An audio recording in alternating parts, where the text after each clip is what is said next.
That's right. Today I'm taking a look at Chris Jericho.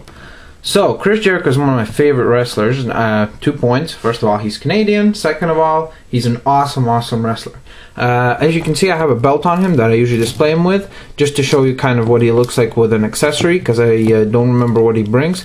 But he looks great with some sort of title. It makes him look much nicer.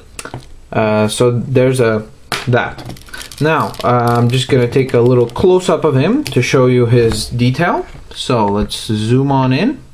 As you can see, he hasn't shaved in a while. He has his electrocuted look with hair that everyone on WWE television made fun of. Great head sculpt though. It's much more of a bad guy look, a heel, what's known in the wrestling world.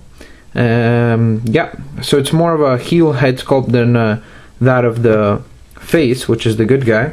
As we work our way down, you can see the torso is standard torso. Yeah, however, he did get the thinner arms compared to the usual arms that are standard issue. As you can see, they're quite thinner, so that's nice because Chris Jericho is one of the smaller wrestlers, so I like that there's a little bit of accuracy there. Then we work our way down to his crotch area. Sorry about that. For those who don't enjoy crotch shots, which is majority, as you can see, he has a nice Jericho sign there, a nice little pattern going on his trunks that follows through to the back. Again, with the Jericho insignia, I guess, on the back. As we go lower to the knees, he has the kneecaps, which are removable by simply twisting them around and then pulling down, which allow for more articulation at the knee area. The boots are also nicely done. As you can see, that pattern from the trunks follows down all the way to the boot, where he has a nice little smooth black finish, which then is followed on by a kind of V-shaped designs with the Jericho name going down on the kick pad. So yeah, overall greatly painted and well executed Chris Jericho figure. Looks like him. Definitely can't perform all the wrestling moves that Chris Jericho needs, except for the walls of Jericho, which is kind of annoying, because if, let's say, you went for it, it's not even kind of his fault, because half of the problem is in the figure, this figure, that his legs don't open up, so it's kind of difficult to do the walls of Jericho, which kind of sucks. But you can do the code breaker very easily, so that's cool. So as far as his height goes, he is standard for this line. He is about 7 inches tall, so that's really cool that they're that tall, because the price for these guys was at least good. I don't know how much he goes for now.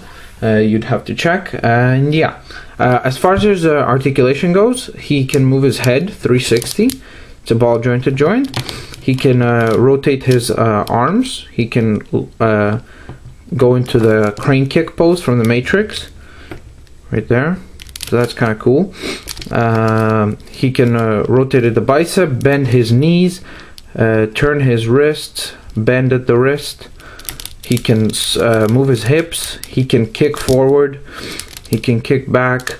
He can bend his knee, again limited by the kneecap protector. Sorry, what is it called? Wow, knee guards, I think. Knee guards. And then he can bend at the ankle. So yeah, and again, as you can see, you could do the code breaker, kind of. You could have to work it out, and then you could get the code breaker to work. So that's cool. Overall, he's a great little figure. He's well executed, well sculpted, well painted.